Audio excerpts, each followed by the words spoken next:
I want to thank you for joining us for another episode of Marking the Times. These are certainly unbelievable times in which we find ourselves. And so I think a video blog like this probably has more application to people, maybe more interest to people than it's ever had before because of what's going on in our world today. We see things around us that are happening that many of us thought we would never see in our lifetime. I mean, in my lifetime, I've never seen anything like this. I mean, the fear, the anxiety, it's a palpable feeling that we sense in our culture. People everywhere are kind of on edge, asking a lot of questions. A lot of those questions have to do with the end times.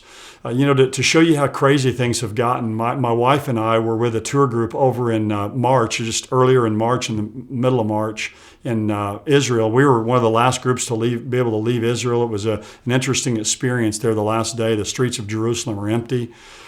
But as we were there, of course, we visited the site of Megiddo, ancient Megiddo, which is Armageddon.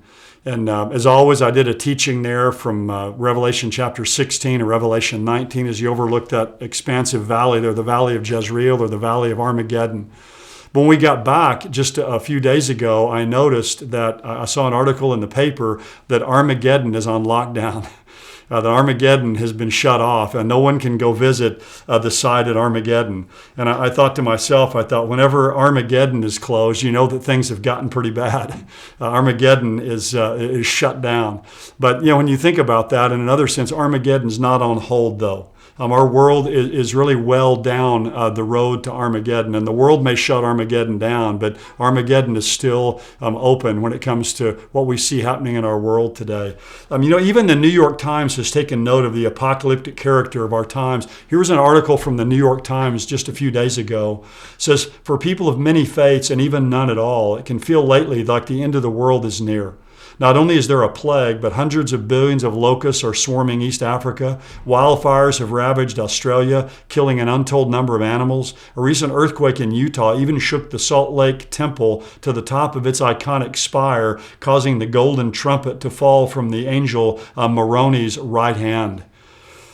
It's fascinating. Many people are pointing to these events as kind of flashing signs of the end that are shaking the foundations of our world. Pastor and prophecy expert David Jeremiah, he's not a man who's given to sensationalism or hyperbole. He called this COVID-19 pandemic the most apocalyptic thing that's ever happened to us. That's quite a statement to be made. And really the American people seem to share that sentiment. There was a poll that was conducted just a few days ago by McLaughlin and Associates, and it said 44% of likely voters in America said the virus crisis we're in is a wake-up call for us to turn back to faith in God, and it's signs of coming judgment or both. So almost half the people in America see this COVID-19 epidemic as a sign of coming judgment. And the poll also found 29% said they believe that the crisis indicates that we're living in what the Bible calls the last days. So almost a third of people in America believe this is a signal that we're living in the last days. I heard this story years ago about a man who visited the Upper Peninsula of Michigan with a friend, and he was stunned kind of by the solitary beauty there. And he says, "This place looks like the end of the world." And his friend said, "It's not the end of the world, but I think you can see it from here." And I think that's the way a lot of people feel today. We know this isn't the end of the world, but it seems like we can see it from here.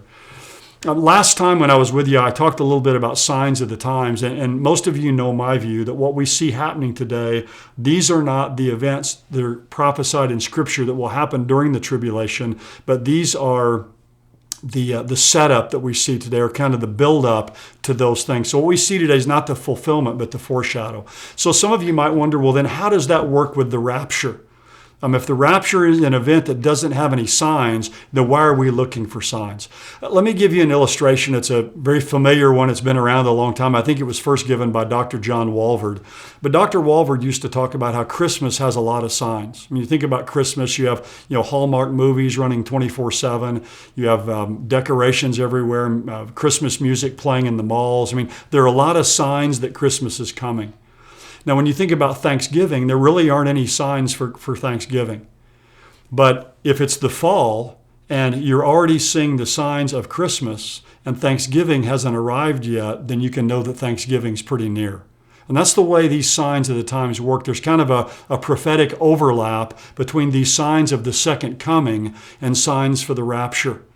So what we're seeing today are signs of the second coming. But if we can already see those signs and the rapture has to happen before the second coming, then that indicates to us that the rapture could be near. So that's the way I see these signs working. The rapture is a signless event. It can happen at any moment, but we're already seeing the signs of an event that will happen after the rapture, which should cause us to lift up our heads because our redemption draws nigh. God bless you and thank you for joining us. We'll see you again next time.